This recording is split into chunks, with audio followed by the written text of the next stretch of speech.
Hi, everybody. Barry McGuire here for what are we here for? It's the Monday main event, Barry McGuire's creative real estate education series, where we talk about all things to do with creative real estate. It's all about the creative real estate business. That's what we're here. But I mean, we talk about all kinds of things. Anything to do with real estate. Experts on. We have experts in tax. We had Kelly Hoy on incorporation and the tax side of things. Sean Impey's here today. He helps us out with mortgage things. Steve Hambley has been in on insurance. We had Richard Moxley last week telling us about credit and how credit works, how you interact with Equifax and TransUnion, the big credit reporting agencies. We have investor spotlights. We haven't had one for a while, but I'm looking forward to more of those where some of you folks come on and tell us about deals you are doing, and we get to learn from your experience. We also do focus workshops, and upcoming, our big thing Donna and I have going on right now is we are well into planning for our first rapid cash program since I think June of 2019. That's the last time we did a live event. It was the Rapid Cash program in Toronto, 2 full days, talking about agreements for sale and rent to own and fix and flip and options and assignments and wholesaling. I mean, well, because that is assignments and joint ventures as it applies to all those things. That was a fabulous workshop in Toronto. Yeah, we had some people go. And one guy say, I'm blowing my own horn here a bit. I'm not much of a horn blower, but I'm just going to do it because I'm thinking about Toronto and remembering.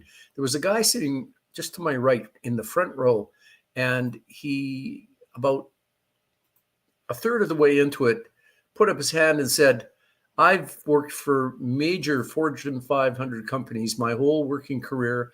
I've been to seminars in New York. I've been to presentations everywhere.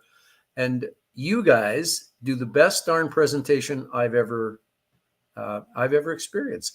That was very nice to hear. I mean, we think we do a great job. We think we provide fabulous value, but sometimes you don't know. Anyway, that was good to hear. So, yes, so we do focus workshops, and we have the Rapid Cash program coming up in May of this year, May 7th and 8th. Going to be in Calgary at the Clique Hotel. Going to be a fabulous event. You can check out barrymcguire.ca for more information on that. Donna's probably going to have some other banners as we roll along today to tell you about it. Also on barrymcguire.ca is my blog, including all those great tales from the trenches, real life stories about investors and what they're doing and how they got themselves in troubles and how maybe they got themselves out of troubles. So with that little bit of an intro, today we are going to have a discussion about the Rapid Cash program and what it means. We're going to talk about your questions around creative real estate, questions and answers. We do these sections and there are always lots of questions, and we do try our best to get to most of them. But if there are questions lagging, or if people just want to talk about the Rapid Cash program, that's fine too. And today we're going to get help from Wayne Hillier, as always, is running the show. He is the man in the control chair. Donna, of course, is giving us all, like real directions about what we should do, because we are just putty in her hands. You guys know that, right? Just. Sean Impey, Ace Mortgage Broker, is here. Sean is going to be available for questions, as well as Neil Taniguchi and Andrea Workington are going to be joining us somewhere along the line. They both are going to show up, but I think they're both running a wee bit late. So with that intro, we're going to bring on Wayne and Sean and have a discussion. Gentlemen, there you are.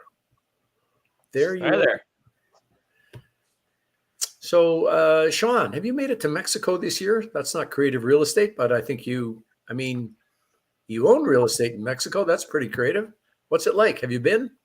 Well, technically this year was 2022, so I've not been to Mexico in 2022. Technically, yes. I was there in November of 2021 for 3 weeks with my Yes. laptop and table to do some mortgages while I was looking out the window at the ocean. Nice. And I'm going down on the 27th of February for Nice, Sean. a That's couple so weeks good to as hear. well. So good to hear.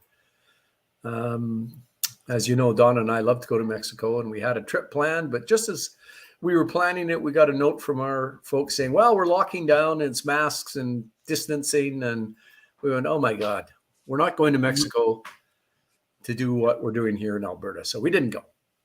It was quite a coincidence when we talked about where we'd like to go in Mexico that it's the same place. Yes. Yeah, it's a big country, and we end up liking to go to the same spot. Mexico's lovely all over the place, but all right, let's get moving along.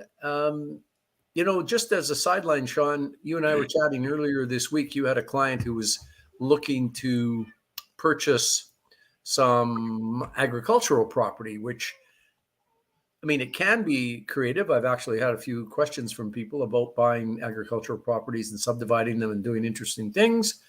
But just for people's general edification, what kind of issues are you running into trying to help your client buy a chunk of agricultural land?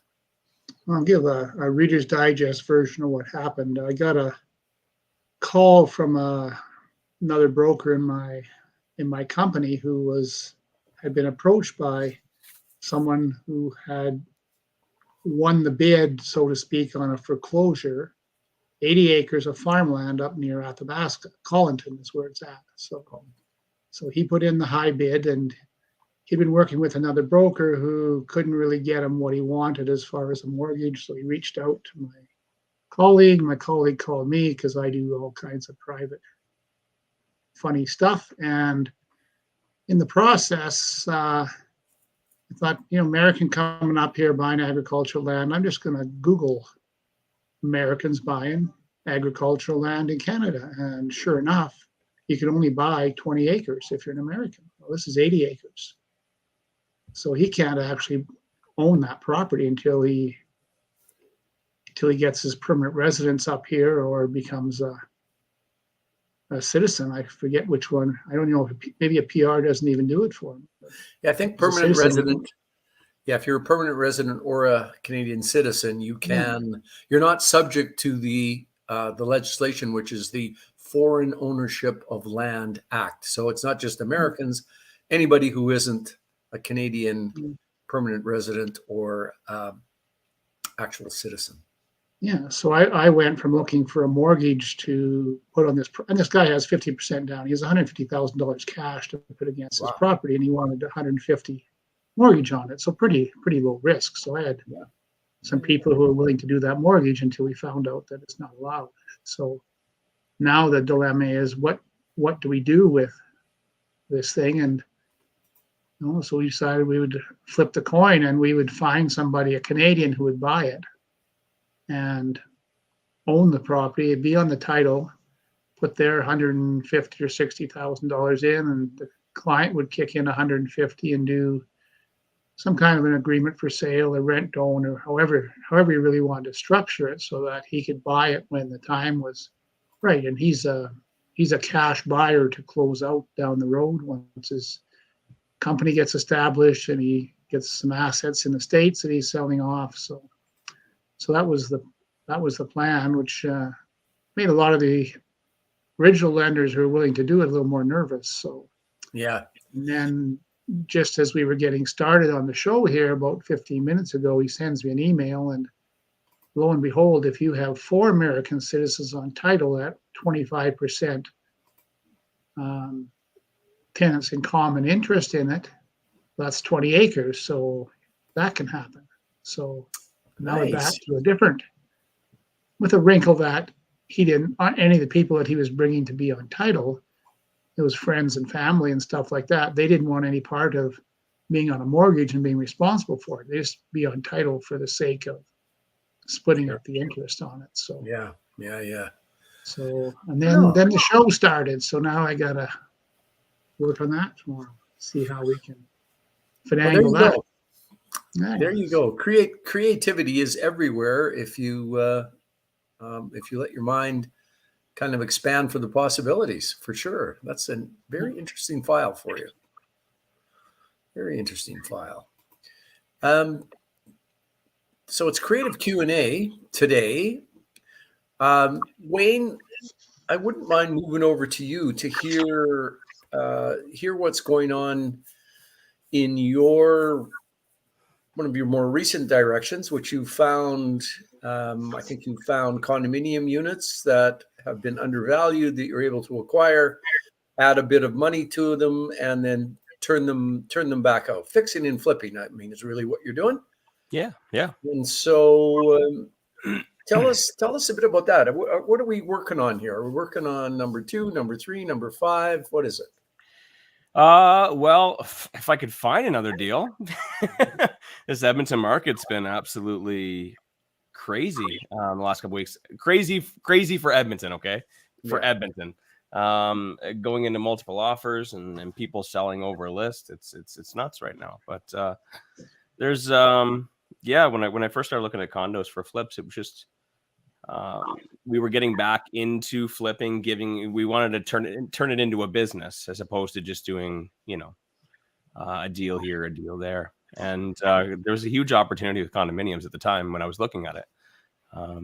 You could buy them low enough and sell them for quite a significant spread. So, it's been going pretty well up until just the last couple of weeks. January was pretty slow, and now we're getting into February and the market's getting hot. So it's really hard to find the deals, but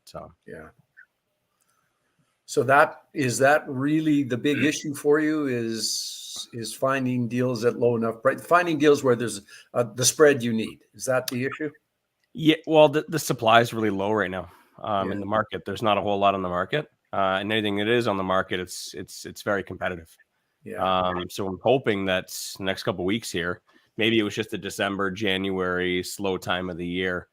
Even just in the last couple of weeks, we started seeing a lot more properties come on the market. We've been putting bids out.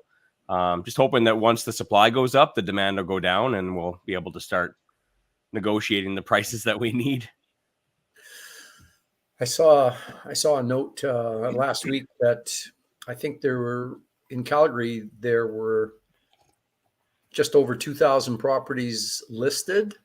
Mm-hmm. And the last time that there were 2,000 properties listed, it's a little over 2,000, was I think 2006 or 2005. Oh, really? Yeah. And last year at this time, there were over 4,000 listed. So the supply in Calgary, which always, as we know, leads Edmonton in terms of getting busier faster. One realtor thought that he thought prices were going to go up $20,000 to $30,000 a month in Calgary over the next year, assuming there's nothing showing up to derail what's going on now. So the supply inventory in Calgary is very restricted, and prices are heading up just the way they are in Edmonton. Once we get Neil and Andrea on, I'm going to get their take on what they see. Well, speak of the Andrea, and look who shows up. Aha. She's hears her name, she turns on her camera, and then she's waiting for an entrance, right? As soon as Andrea shows up, hi, Andrea. Here. There you are. Speaking about stats for Red Deer, we're less than half of our stats. So I just checked, we're 334 listings for the whole city of Red Deer, which is less than half. Wow. Yeah. So Red Deer great.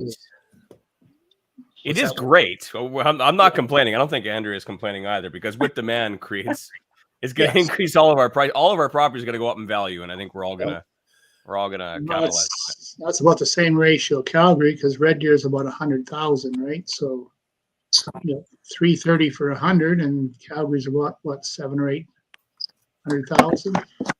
Oh, Calgary's over 500 properties. So I have an interesting Calgary story. So I got a call from a client Yeah. And him and his significant other are going to want to buy a property in Calgary. And they said, well, can we go in with a unconditional financing condition on the property? And I said, well, you can, but here's the perils, what happens if the property doesn't work and how much extra cash do you have if you have to overbid and things like that. So I told them what they needed to be aware of. And, if they liquidated every asset and the stuff they had, could they actually pay cash for it if it came to that? So not that they're going to have a problem qualifying for a mortgage. That's the easy part, but the property is always the wild card. So, and I've got my realtor colleagues my mortgage broker colleagues in Calgary are just pulling their hair out, chewing their nails, whatever, because they got clients qualified to buy who've been through 2, 3, 4, 5 multiple offers and cannot get the pin pulled. So, yeah, I have a product coming on the market here in about a month that's going to be a guaranteed mortgage financing, but it's still a ways away. So, Okay, well, once that's a little closer, Sean, we'll have to get you back on and give us some details on that once you have firm details. But as we discuss the market and creative strategies, when a market is active and booming like it seems to be, I hesitate to even say that. We've been in the doldrums for so long that I hesitate to even say it. Nevertheless, when a market is zipping along, that's when a rent to own, a traditional classic rent to own that relies on or has a big component of, we believe this property is going up a certain amount per year, on the valuation side and on the profit side. Classic rent to own works way better in a booming marketplace than it does in a flat to negative marketplace. Of course, it works in flat to negative, and we all use that, especially exiting properties. But there's way more room to do the classic rent to own in an active booming market. So that's one strategy that works better in these kinds of times. And I guess the other one is wholesaling.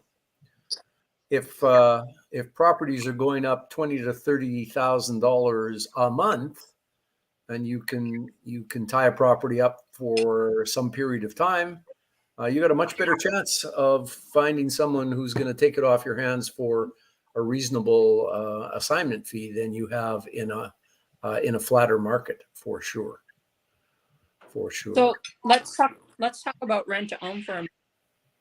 My local Facebook page for Red Deer has been blowing up with people. All of a sudden, everyone wants rent to own. I think the FOMO is really here. I'm just really surprised how active all of a sudden in the last month our Facebook page has been. So, I'd encourage people, if they're interested in, doing rent to own as a business, to make sure you get up a Facebook page, at least a business page, for people to contact you. So, yes, that's that's certainly a big aspect of any creative real estate business. As you all know, we talk a lot about that in our Rapid Cash program. How do you market? How do you find people? If you want to do these creative strategies, great, but you need to have somebody to do them with. So, yes, FOMO, the fear of missing out, is a big driving factor when life is clipping along. When every property has multiple offers over list, and when they're doing, as Sean's clients said, they wanted to do unconditional offers, not subject to financing. That's directly driven by all those folks who have been careful. They sit on the sidelines, they analyze, they put in offers and write them hard and below list, and making sure the offer is full of whatever they think they need, and they've studied and in an active marketplace, as their offers, traditional kinds of offers, have been kick to the side and kick to the side and kick to the side and 10 times in a row kick to the side, then they go, guess life has changed, and we'll have to, if we're going to buy a property because we're afraid of missing out, then we have to change how we do things. And one of the things people do is they decide that they can't do their diligence. They can't do their financing diligence. They can't do their property inspection diligence. I read a stat, I think, that in the GTA in Ontario, only 30% of offers written have a home inspection condition. 30%. Really? And there's a lot of old beat up housing in the GTA. Well, I shouldn't say that. That's being mean to them. I mean, there is a lot of older housing. There's a lot of older housing. And, lenders sometimes have rules about the, how many years does this house have left in it? And so remaining economic life is always an important part of an appraisal. Remaining economic life, not how many years does this house have left in it.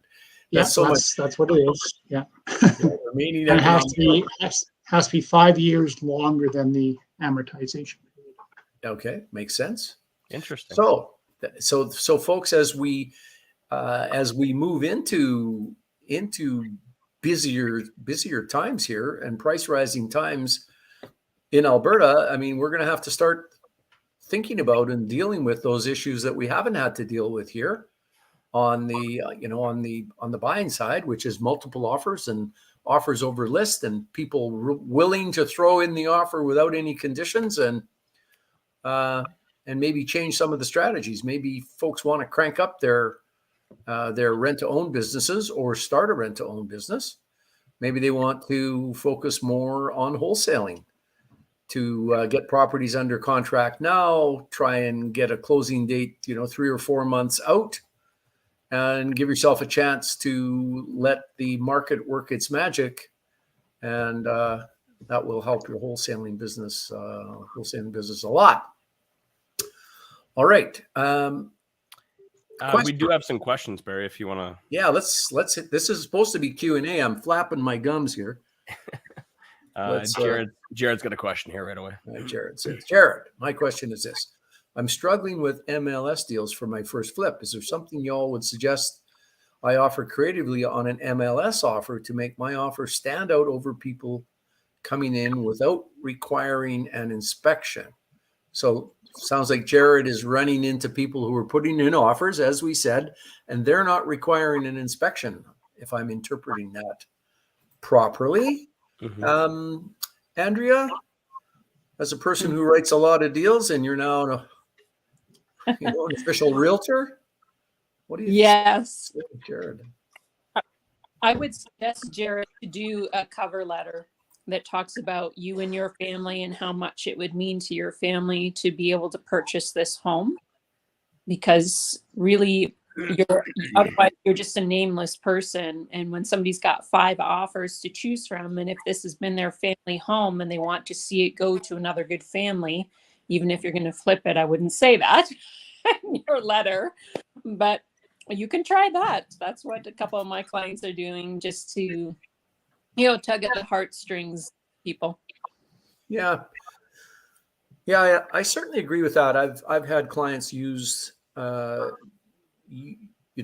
a letter, and that's been an influential factor in having them win the bid on a property, especially if you're really writing from the heart. If you're writing BS, then it's hard to write BS and have it sound like it comes from the heart, although I suppose with practice one could learn how to do that. Donna, can you schedule a session on writing those kinds of letters where you put in what you don't really mean, but you want to try and just, convince people? Donna says she's got that covered. No. Next Monday. Next Monday. We're not doing that. We're not having a session on how to scam people. God. So I've found that to be to be effective, you talk about who you are, you talk about why the property means something to you and perhaps your family.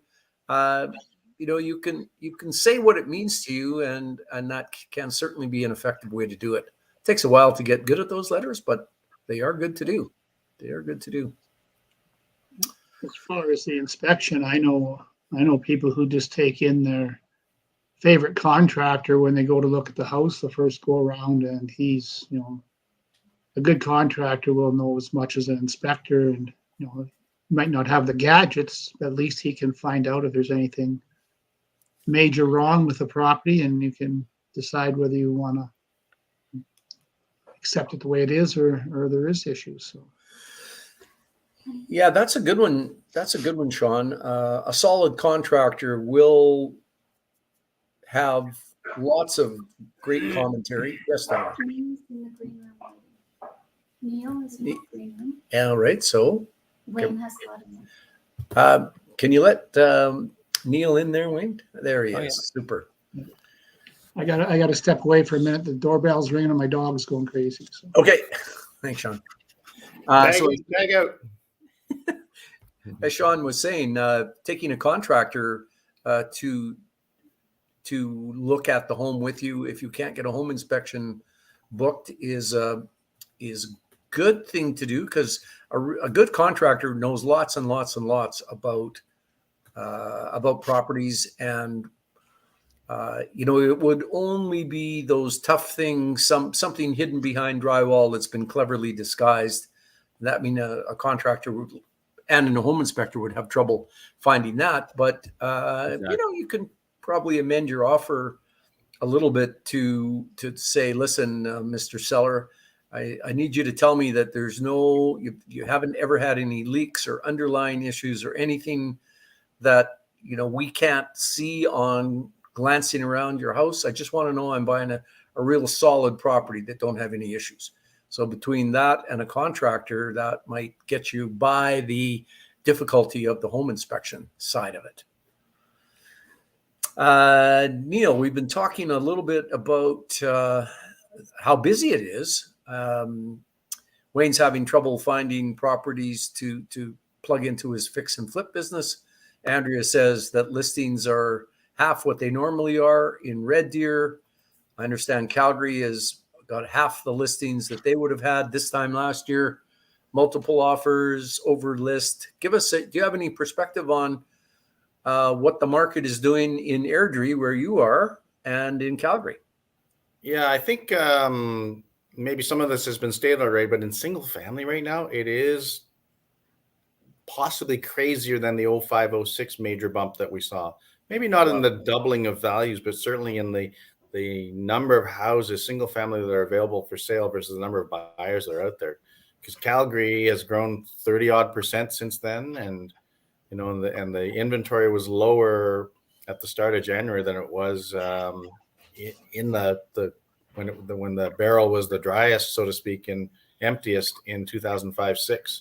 So we just listed a house at the time that a couple days before, there were 14 single family houses showing as available in a city. Airdrie is 75, pushing 80,000 people.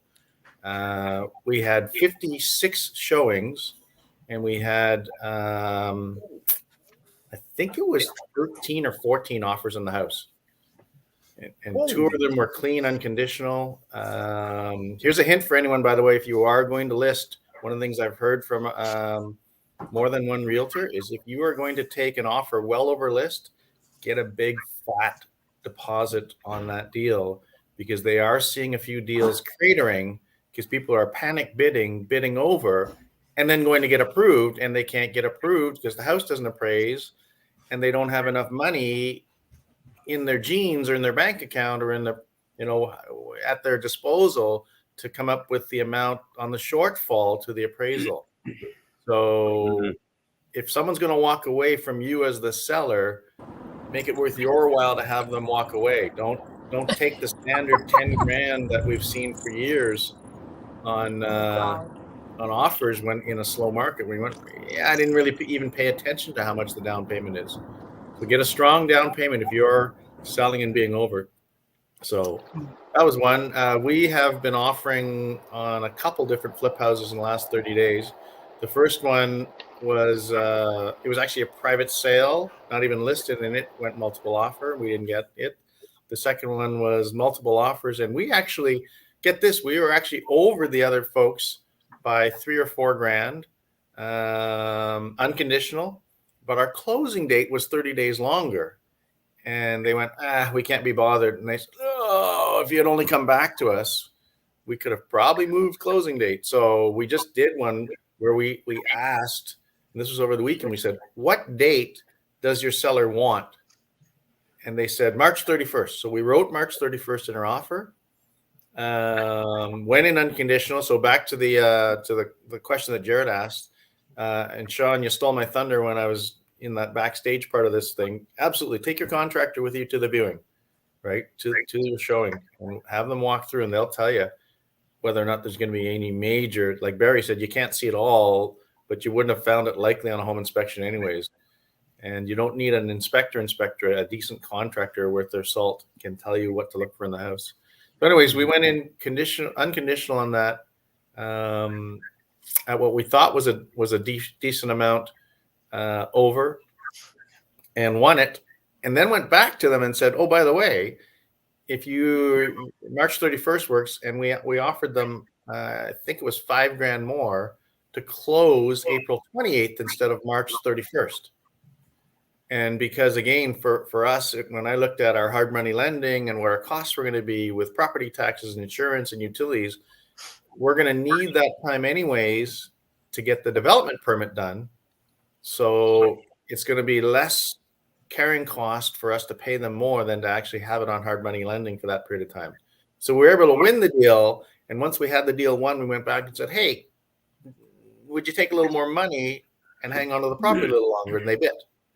So again, scale it back. If you're buying a $500,000 or a $300,000 property to flip, you may not want to offer them $5. You got to do your gazintas and your math to say, here's my carrying cost, here's my utility cost, my insurance cost. And in our case, if the house is just sitting, if you're doing a lipstick type rental where you don't need a development permit, maybe it's not worth waiting. Yeah. Well, good coaching, and confirming what we were saying earlier is that we do have a very active market here. So Neil, do you have a take on rent to own in this busy kind of market? I mean, is it too soon and not enough sort of legs for the increasing values to start doing rent to owns that really pop off the cash flow? Any thoughts on rent to own? Well, yeah, that's an interesting question. We have, as you know, I'm the guy who says I really don't want to get involved where I go to someone and I do a tenant first one, and I'm sure this will be some discussions for the weekend course. But the short version, tenant first, folks, is when you qualify your tenant buyer and then send them shopping with a realtor. If you're going to buy a $400,000 house, you mark it up a percentage every year that you believe the market will sustain. So if you mark it up 5% a year, 400 is 420 after 1 year is 441. We've shied away from those because the Alberta market hasn't sustained it. We've said to all of your viewers who are in Ontario, like the GTA or anywhere around there, Ottawa, man, or on Vancouver Island or in the Okanagan or Vancouver itself, if you were to take a property and mark it up, it's pretty good chance that the property will keep going and appraise at that 441. I had a really hard time looking a buyer in the eye in Alberta to say that that's sustainable. Now my thing is saying, okay, it's possible that could be there. The however of that is we're in a bit of a bump. If you really look at it, we're running a 12, 15, 18 month price increase. How long does this craziness where you're seeing offers at $100,000 over and 50 odd showings and all that stuff happening, is that sustainable? It's only sustainable until the listing count goes up. And the listing count, just to finish that previous question, from what we're hearing, it is starting to go up. So 14 houses in Airbnb, I don't have a number in front of me today, but it could be 50, right? It is coming up fairly rapidly. Yeah. So thanks, Donna. They're seeing the big increase in price and say, "Hey, honey, let's put this on the market and see if we can get an extra 100."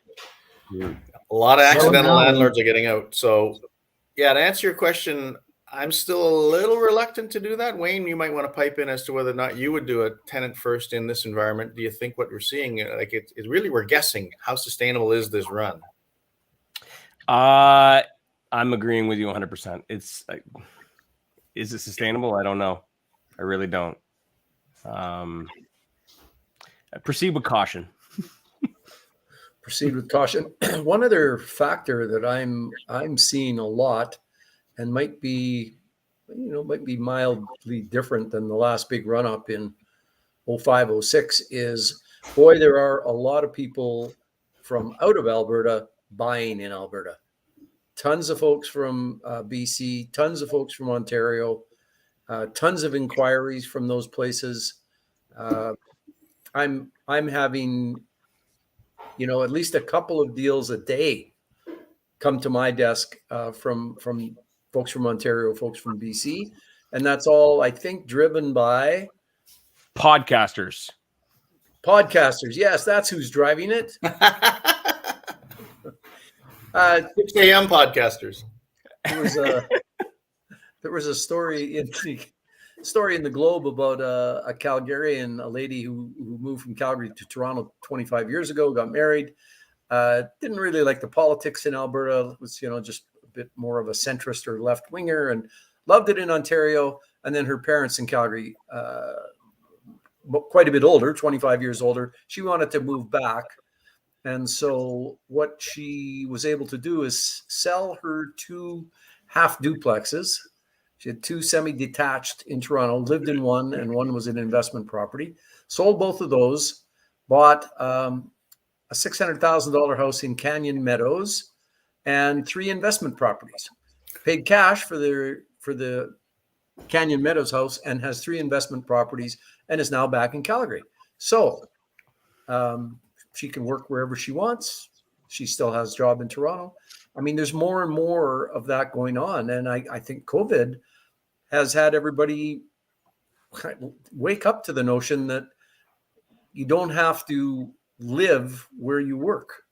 So I think that is a kind of a new factor, and that might be pushing it along in terms of what kind of legs this boom has. I would agree 100%.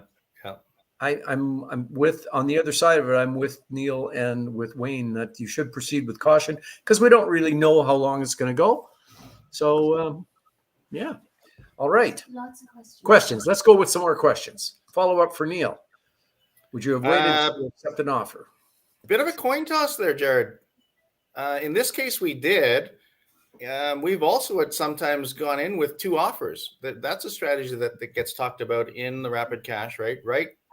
Give them options, right? 2 offers. One that says, I'll give you this much for now, I'll give you this much for later, right? And that, you could even do that with, if you wanted to not have a condition of inspection. If you wanted to have an inspection condition, that to have that privilege, you could offer them a little bit more money too. And if you decided to go in with just a quick walk around with your contractor and you have that confidence level, you could maybe offer a little less. So yeah, in the one we just did, we did have the accepted offer, and then we went back. Because the last one, unfortunately, was a miscommunication where I said that we'll take it now, and if you want more money, we'll take it later. And somehow I DocuSigned it, so I read it. We only had the later, and that's what lost us that deal where I said we just lost it. We actually had a higher price, but they didn't want to hang on to the property for the extra 4 to 6 weeks or whatever it was. So, yeah. So 2 offers probably, as I sit here and think about, is what I'd recommend. We came super close to getting an offer accepted yesterday, the day before. Sorry, it must have been Saturday. There were multiple offers on this property, and we went $15,000 under list price. And apparently there were a bunch over list price. But ours was 2 weeks unconditional with a $50,000 deposit. And they really liked that. They really, because it was vacant. They wanted it gone. They didn't want to be waiting around for a home inspection, all those other things. So we were competing with homeowners, And from what I was told, we were very, very, very close. They were like, "Can you give us just a little bit more?" And then we stuck firm, and we thought we'd get it. Well, we were at the highest we could pay, anyways, and Numbers still we have to came make very, sense. very close. So it's a big. If you got the cash, big deposit is shows your seriousness, and short possession. Yeah. And All right. and just like Neil was saying as well, you can bring a contractor along. You don't necessarily need, if it's a flip, your home inspector is not going to see that much more than what your contractor is going to see. They can't see behind walls. They're not Superman. The only thing, the one thing that I say that the only reason I'll have a home inspector come for me is because he'll go in the attic and I won't. I refuse to go in the attic. That's the one thing. And that's just, that's just me rolling the dice. I'm like, you know what? If the attic's messed up, then that's on me. But I'm not going to bring a ladder and go into the attic. That's funny. One other, maybe, I don't know if we're still doing questions, but Jared, you're talking about competing on MLS. I have seen in the landlord groups, more landlords right now who are saying, "Hey, do you want to buy my property? Because I've got great tenants. And I'd rather," they're trying to figure out how to negotiate the waters of listing a property, but maintaining the relationships with tenants and not having the tenants who tube the deal. So they're trying to put feelers out for their landlords. And all of a sudden in this, again, we're out of January, but in this last 4 to 5 weeks, I've seen more of those offerings because, again, the accidental landlords and the tired landlords who've been waiting and waiting and waiting for a chance to get out, they're like, it's our time. We got to get out. But if we can keep our tenants in place, we might get out without having to go vacant and worry about giving notice and it's month to month and 90 days and all that. So again, there's a source for properties that may be outside of MLS, right? Yeah. Fish where the fish are, where all the fishermen aren't. Mm-hmm. Good point. All right. Question: how to find owner details of a corporate-owned multifamily to contact them or non-corporate ones to offer and make the deal happen with a great approach. Hard to find contacts so far. I can answer that one. I can answer that. What's that, Sean? I can answer that one. Okay, I do it all the time. Go ahead. So the first thing you need to do is find out the legal description of the property. Then in Alberta, this is Alberta, you go onto this, you can find a Spin2 site and you can pull up the title, which tells you the names on the title. It could be private or it could be corporate. If it's corporate, then you can go to a registry or you can go online and you can search for that corporate name. It doesn't cost very much, $20. Like less. 10 or 20, yep. Yeah, so then you'll get all the articles in corporation and everything else. They'll tell you who all the directors are of the corporation, and it'll give you the address for notice and all that kind of stuff. And it's typically a lawyer's office, but at least it gives you a start with some names if you have to go Google people to find out. So Alberta has the best land registry system in Canada by far. Yes, we do have a great land registry system, and Sean, that's exactly what I would have said in terms of how you dig in and find those details. So I'm not going to add anything to that. What do we got for our next question? What situation would the owners be allowed to stay in their property while it has been foreclosed on?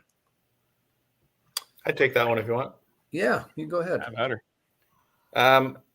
So I'm going to interpret the question slightly to say that has been foreclosed means the foreclosure is done, in which case, no, they can't stay in. So if they're in foreclosure, meaning the bank has started the process to have the property judicially listed for sale, typically they're allowed to stay during the redemption period, which can be up to 6 months if there's a lot of equity in the property. If there isn't a ton of equity in the property, again, folks, I'm sorry, this is Alberta based. It may be different elsewhere. If there's not much equity in the property, a lot of times the foreclosure lawyers will go for what they call a reduced redemption period, where they say there's no equity to protect for the homeowners, so we just want to get this sold now. and get them moved. So, and as long as the owners are being cooperative in either case, so if they in the redemption period they can stay because they still have the right to redeem.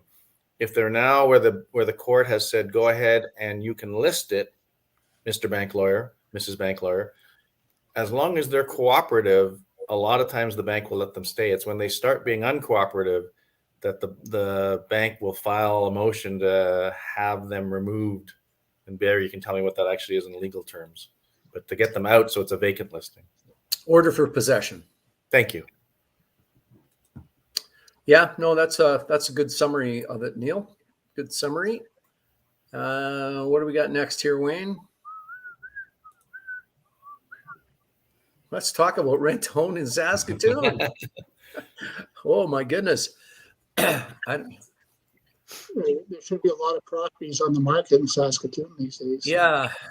There's lots going on in Saskatoon.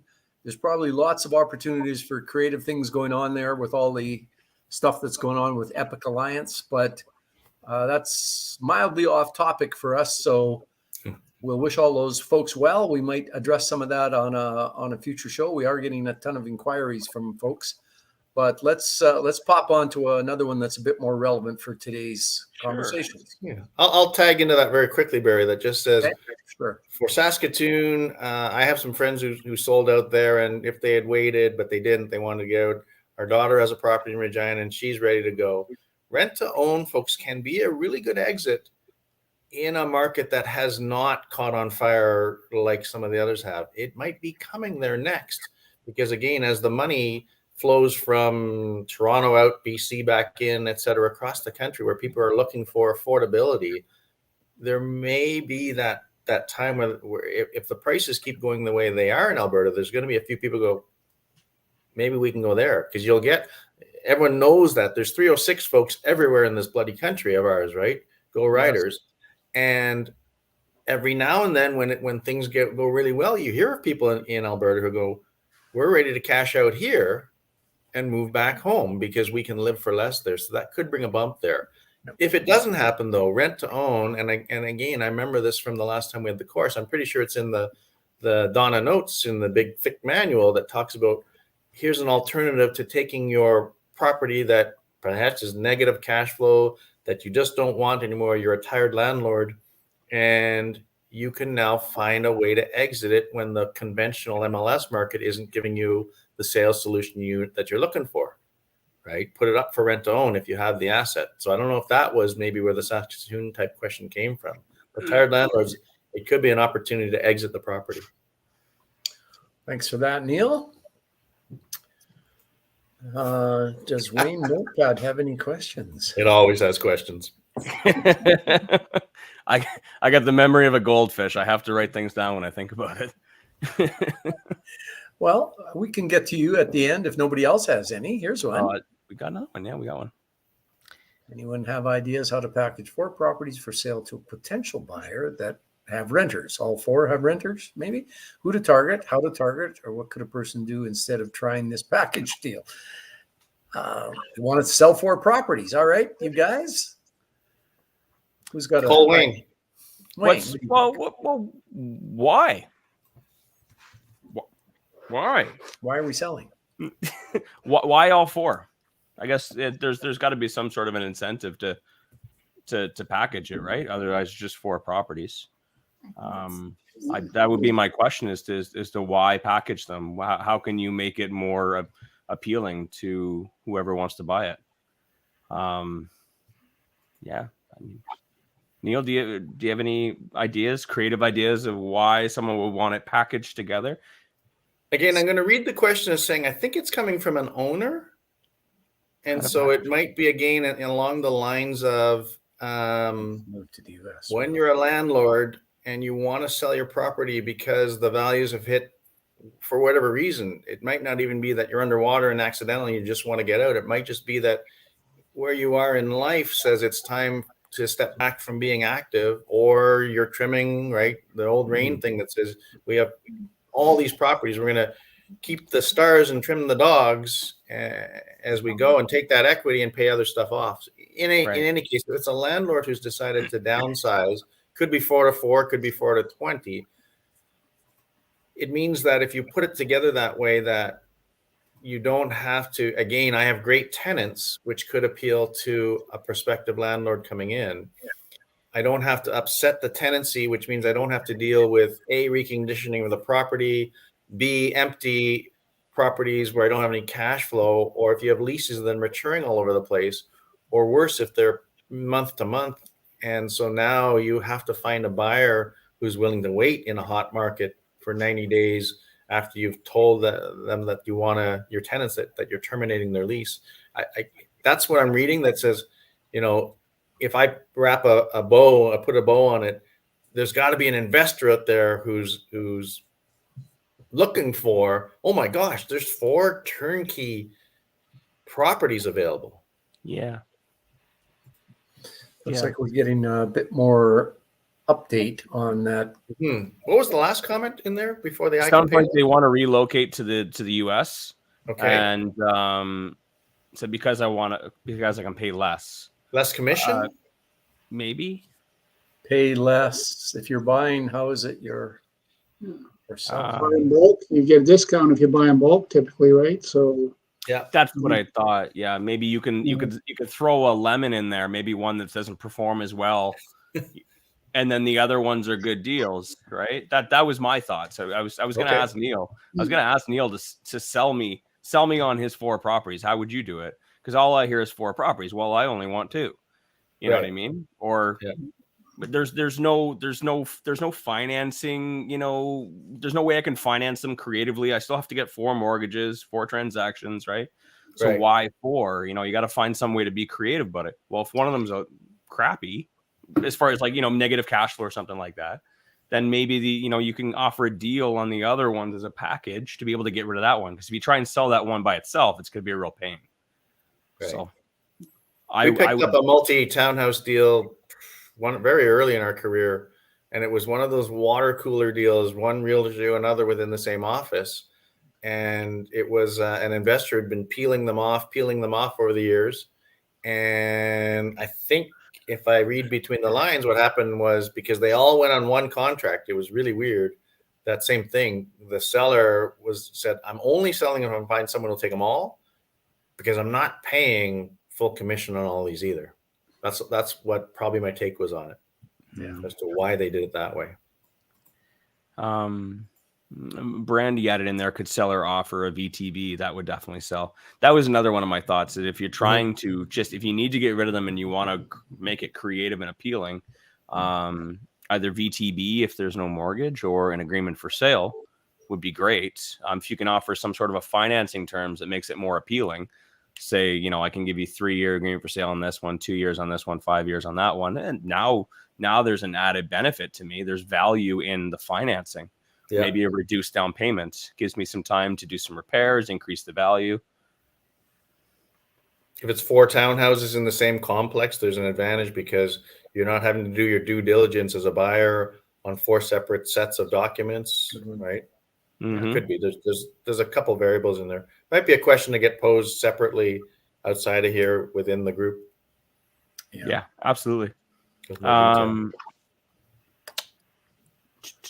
Someone had a question. Is it possible to borrow a portion of down payment from Olympia Trust, let's say 10%, to top up the 25% of down payment for a multifamily? Sean? Well, you know, some will let you go up to 85% loan to value. So depends who your 75% first position lender is, and you know how strong your file is. And you know, VTBs are common in the multifamily world to go behind a first position.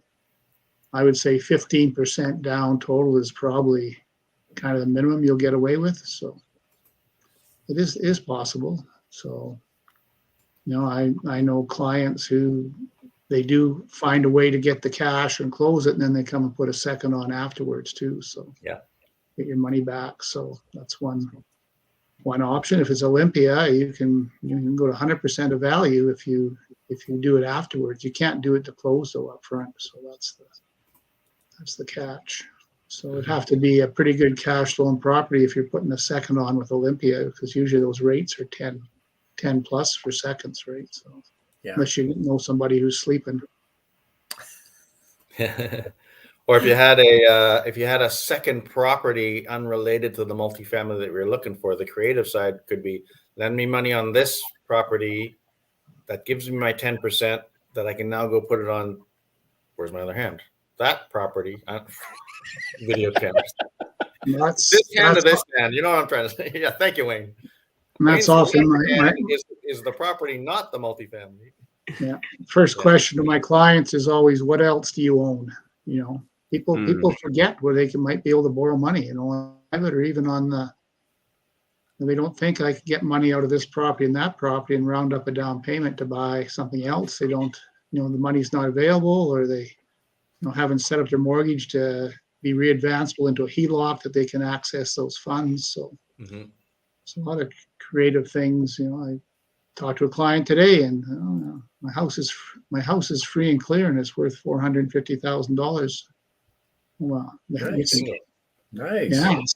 Yeah. So we don't have much time here. So one thing about buying rental properties, it's all about the rent, right? So if you can qualify to buy one rental property on your income and the stress test and everything else, once it gets into your portfolio, then it could be a $0, even a positive, if you're qualifying for the next one. So it goes into your pocket, and then you can go get the other one with the same qualification. They don't extra properties don't eat into your qualification, or more often not, if they're decent rent income. So that's the myth that a lot of people have, is that, you know, they can only buy 3 properties because you won't be able to qualify anymore. The reason you won't buy anymore is because you ran out of cash. You know, you spent $60,000, $70,000, $80,000 down on 3 properties, so you got your $250,000 out there, and maybe that's all you have. Yeah. Which would be the situation for lots of folks. Yeah. Now, There's for a comment, Vancouver by the way, people, with huge property values and paid nothing for them and got $700,000 or $800,000 HELOCs, they can buy properties all day. If there's any Vancouver people listening in who are in that situation. Looks like, Sean, we might be finishing up with one more for you here. Yeah. The answer is your HELOC cannot exceed 65% of the value. So to get 80%, you need to have another component as a mortgage. So the simplest thing to do is to put something into a variable rate mortgage for at least 15%. And the thing about variable rate mortgages, they're typically prime minus. So on a rental property, it'd be maybe prime minus a half.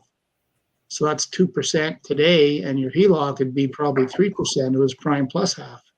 And they're both influenced by the Bank of Canada rate. So if you can put money into a variable mortgage, you're going to save 1% interest on that versus your HELOC. So especially if it's long term, if you're, you know, to me, there's no sense borrowing out of a HELOC for $100,000 for down payment, just paying the interest on that. Put into a variable rate mortgage within your step plan or TD Flex line or whatever, and you're going to save 1% on that money, and it could be, you know, a couple of $1,000s a year just by the way you structure it.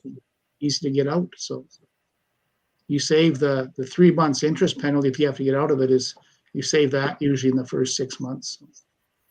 I'll tag onto that one too. That says, I have seen so many times where people are setting up that part mortgage, part HELOC, especially when it's readvanceable.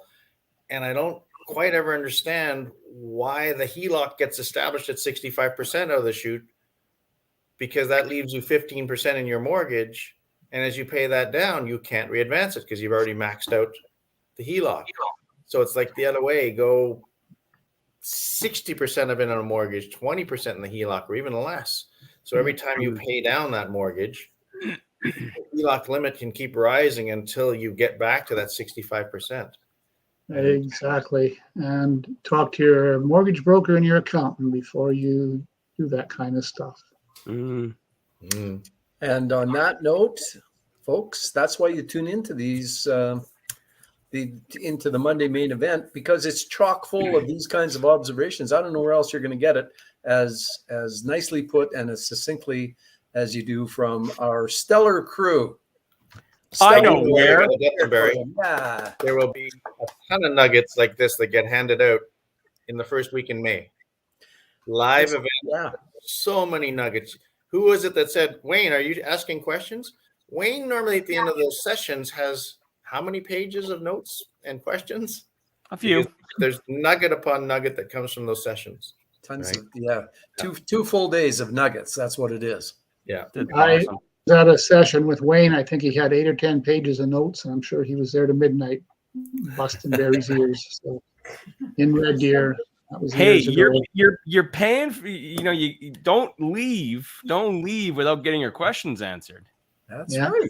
Even the simplest little things. If there's anything that's preventing you from moving forward after you leave that weekend, I mean, you got to get it all answered. That's exactly right, Wayne. We're making a little fun of Wayne here, folks. But the rule at the Rapid Cash program is you can ask a question anytime you want, and we stay until all the questions are answered. And sometimes that's a couple of hours after the event is officially closed. We're still there at 6:30 or 7 answering questions before we go for a well-earned pint. Plan an extra long day on the 8th, folks, is the easiest way to put it. Yeah. Don't book your flight out right away if you're flying in. Yeah, that's right. One nugget can save you tens of thousands of dollars. So ask those questions. Yeah. I Save get on nuggets Nick. every time. I Save do. on Nick. Really do. Oh, Jared.